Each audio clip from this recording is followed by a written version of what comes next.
ఈరోజు కన్నతల్లితో తన భార్య బానిస కాదు అంటున్న భర్త కథనం గురించి తెలుసుకుందాం.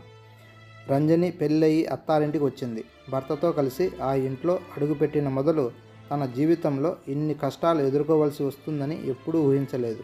పెళ్ళంటే తన భర్తతోనే జీవితం అనుకుంది. కానీ ఇంతమంది మనుషుల మధ్య తను బందీ అయి ఉంటుందని మాత్రం అసలు అనుకోలేదు. భర్తతో కలిసి చనువుగా ఉండటానికి కూడా లేకుండా తన చుట్టూ అత్తగారు, మామగారు, ఇంకా పెళ్లి కాని మరిది, ఒక ఆడపడుచు ఉన్నారు. అందరి మధ్య అణిగిమణిగి ఉండాల్సిందే.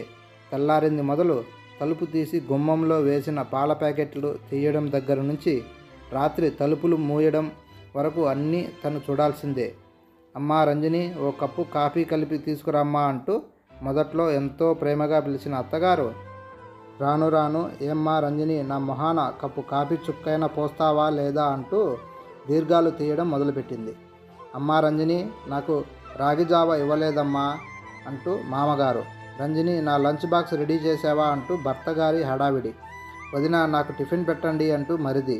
వదిన, నా జుట్టుకు హెన్నా పెట్టు అంటూ ఆడపడుచు. ఇలా ఒకరోజు కాదు, ప్రతిరోజు ఎవరికి ఏం కావాల్సిన రజనీకి పనులు పురమాయించి చేయించుకోవడం ఇంటిల్లిపాదికి అలవాటైపోయింది. అందరికీ అన్నీ అందించి మిగిలిన పనులన్నీ చక్కపెట్టేసరికి అలసిపోయేది రంజని. 2 ఏళ్ళు తిరిగాయి తాను తల్లి కాబోతుంది అన్న వార్త. అందరూ సంతోషించినా ఎవరూ పనులు చెప్పడం మానలేదు. ఓపిక లేకపోయినా ఓర్పుతో చేస్తున్న భార్య మీద కొద్దిగా జాలి కలిగింది మురళికి. అయినా ఆ విషయాన్ని భార్య ముందు ఎప్పుడూ కనబరచలేదు. ఆ ఇంట్లో వాళ్ళు తనకెవరూ పరాయివారు కాదు కాబట్టి తల్లిదండ్రుల విషయంలో కాకపోయినా తమ్ముడు చెల్లెలు అయినా తాను పనులు తాము చేసుకుంటే బాగుండు అనుకున్నాడు.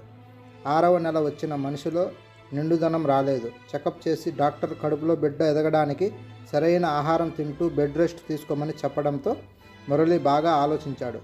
భార్య ఇంకా ఇక్కడే ఉంటే డాక్టర్ సలహాను పాటించడం కష్టమని భార్యను పుట్టింట్లో దింపేసి వచ్చాడు. అక్కడికి తల్లి మొత్తుకుంటూనే ఉంది.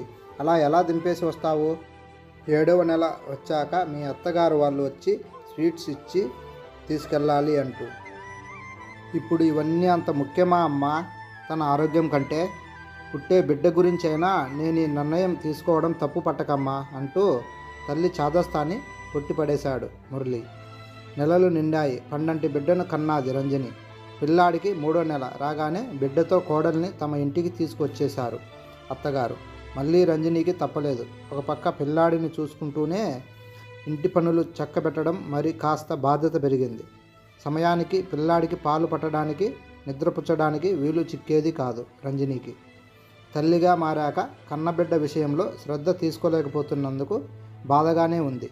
తనకున్న సహనం, ఓర్పు అన్నీ ఏమైపోయాయో అర్థం కాలేదు.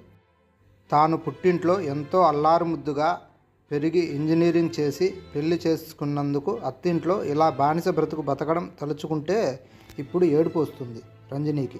భార్య మనసు అర్థం చేసుకున్నాడు మురళి. నిజమే, ఇంతకాలం తల్లిదండ్రులని వదలలేక తనకొచ్చిన ట్రాన్స్ఫర్ని తప్పించుకున్నాడని. కనీసం తోడబుట్టిన చెల్లెలు కూడా తన భార్యకు ఎలాంటి సహాయం చేయకుండా తన లోకంలో తాను ఉండటం బాధ కలిగించింది. భార్య చదువుకున్నందుకు పెళ్ళైన కొత్తలోనే ఏదైనా ఉద్యోగంలో జాయిన్ చేయించకపోవడం నా తప్పే అనుకున్నాడు. ఇప్పుడు బిడ్డ పుట్టాక తండ్రిగా తన కుటుంబం మీద మరి కాస్త శ్రద్ధ తీసుకోవాలనుకున్నాడు. భార్యకు ఉన్న ఎన్నో టాలెంట్స్ వెలుగు చూడకుండా ఇంటికే బానిసైపోతూ అంతరించిపోకూడదు అనుకున్నాడు బాగా ఆలోచించుకుని. ఎలాగైతే ప్రయత్నించి కాకినాడ నుంచి విశాఖపట్నంకి ట్రాన్స్ఫర్ చేయించుకున్నాడు. అక్కడే ఒక స్కూల్కి దగ్గరలో ఇల్లు అద్దెకు దొరికేలా ప్రయత్నించాడు. ట్రాన్స్ఫర్ అయిన విషయం తల్లితో చెప్పాడు. మీకు దూరంగా వెళ్ళిపోవాలని ఉద్దేశం కాదు, కానీ ప్రస్తుతం మీకు తమ్ముడు చెల్లి తోడుగానే ఉన్నారు. మీలోనూ ఇంకా ఓపిక సన్నగిలలేదు. వాళ్ళు పెళ్ళిళ్ళు అయ్యాక మీరు వాళ్ళ దగ్గరకు ఎప్పుడైనా రావచ్చు, వెళ్ళొచ్చు. లేదంటే పూర్తిగా మా దగ్గరకు వచ్చి ఉండిపోవచ్చు. మాకు సంతోషమే. నన్ను నమ్మి వచ్చినందుకు నా భార్య విషయంలో నేను బాగా ఆలోచించే ఒక నిర్ణయానికి వచ్చాను. మా పెళ్ళయి రంజని ఈ ఇంటికి వచ్చినప్పటి నుంచి చూస్తూనే ఉన్నాను. ఒక్క క్షణం ఖాళీ లేకుండా ఇంటి పనులన్నీ తనతోనే చేయిస్తున్నారు. పైగా బాబు పెంపకం కూడా చూసుకోవాలి. తనకు చదువుతో పాటు ఎన్నో టాలెంట్స్ ఉన్నాయి. అవన్నీ మరుగున ఉంచేస్తూ భార్య అంటే బానిస అనుకునే సగటు మగాడిలా నేను ఉండలేనమ్మా.